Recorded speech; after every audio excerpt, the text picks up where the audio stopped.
नारायण विद्महे वासुदेवाय धीमहि तन्नो विष्णु प्रचोदयात। नमस्कार दोस्तों, आप सभी का मेरे चैनल में हार्दिक स्वागत है। दोस्तों, आज हम सुनेंगे योगिनी एकादशी की व्रत कथा। योगिनी एकादशी का व्रत आषाढ़ माह के कृष्ण पक्ष की एकादशी को किया जाता है। तो इस दिन इस कथा को सुनने से समस्त पापों का नाश होता है, भगवान विष्णु जी की असीम कृपा प्राप्त होती है।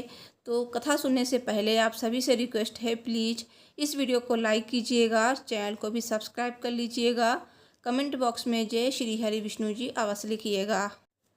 भगवान विष्णु जी आपकी सभी मनोकामनाएं शीघ्र ही पूरी करेंगे। सब बोलिए भगवान विष्णु जी की जय, माता लक्ष्मी की जय, माता एकादशी की जय। धर्मराज युधिष्ठिर कहने लगे, भगवान, मैंने ज्येष्ठ शुक्ल एकादशी के व्रत का महात्म्य सुना। अब कृपया आषाढ़ माह के कृष्ण पक्ष की एकादशी की कथा सुनाइए।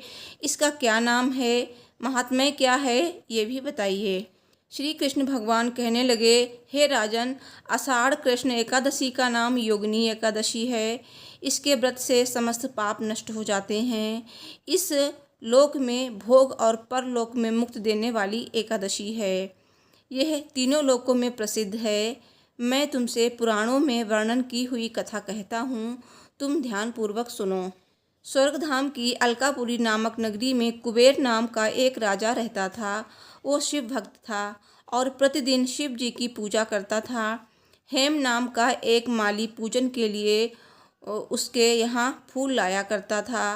हेम की विशालाक्षी नाम की सुंदर स्त्री थी।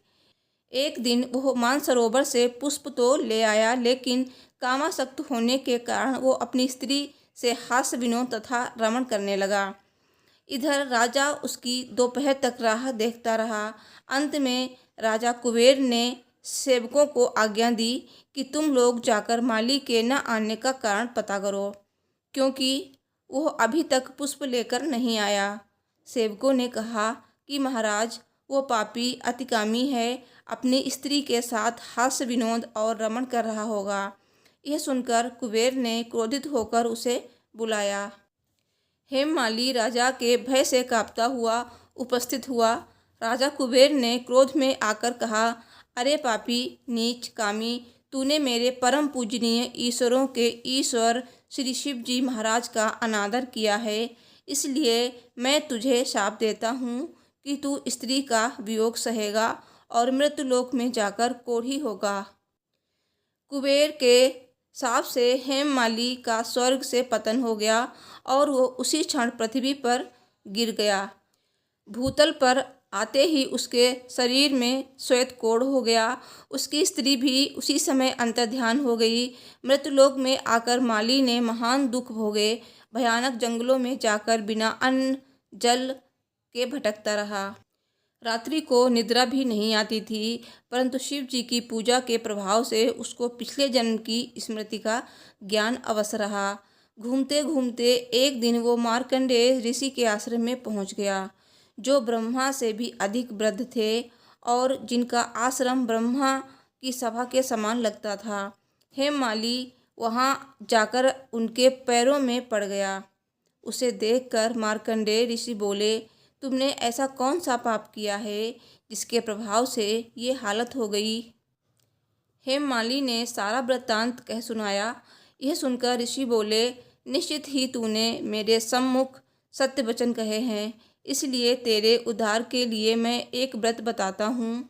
यदि तू आषाढ़ माह के कृष्ण पक्ष की योगिनी एकादशी का विधि पूर्वक व्रत करेगा तो तेरे सब पाप नष्ट हो जाएंगे। यह सुनकर हेममाली ने अत्यंत प्रसन्न होकर मुनि को साष्टांग प्रणाम किया।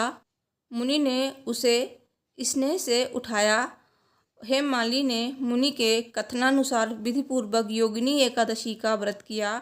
इस व्रत के प्रभाव से अपने पुराने स्वरूप में आकर वो अपनी स्त्री के साथ सुखपूर्वक रहने लगा। भगवान कृष्ण जी ने कहा, हे राजन, यह योगिनी एकादशी का व्रत 88,000 ब्राह्मणों को भोजन कराने के बराबर फल देता है। इसके व्रत के प्रभाव से समस्त पाप दूर हो जाते हैं और अंत में स्वर्ग प्राप्त होता है। सब बोलिए भगवान विष्णु जी की जय। माता लक्ष्मी की जय। माता एकादशी की जय।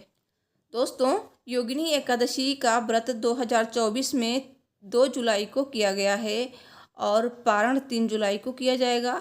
तो पारण की फुल वीडियो आपको मेरे चैनल पर मिल जाएगी, तो प्लीज़ चैनल को सब्सक्राइब कर लीजिए। वीडियो जल्द ही अपलोड होगी तो उसका नोटिफिकेशन आपको मिल जाएगा। क्योंकि एकादशी व्रत का पारण हमेशा शुभ मुहूर्त में किया जाता है और कुछ ऐसी चीज़ें हैं जिन्हें खाकर ही पारण करना चाहिए। पारण करने के नियम होते हैं। तो दोस्तों, वीडियो को लाइक ज़रूर कर लें, चैनल को सब्सक्राइब भी कर लें। Thanks for watching. आप सभी को योगिनी एकादशी की हार्दिक शुभकामनाएं। जय श्री लक्ष्मी नारायण जी।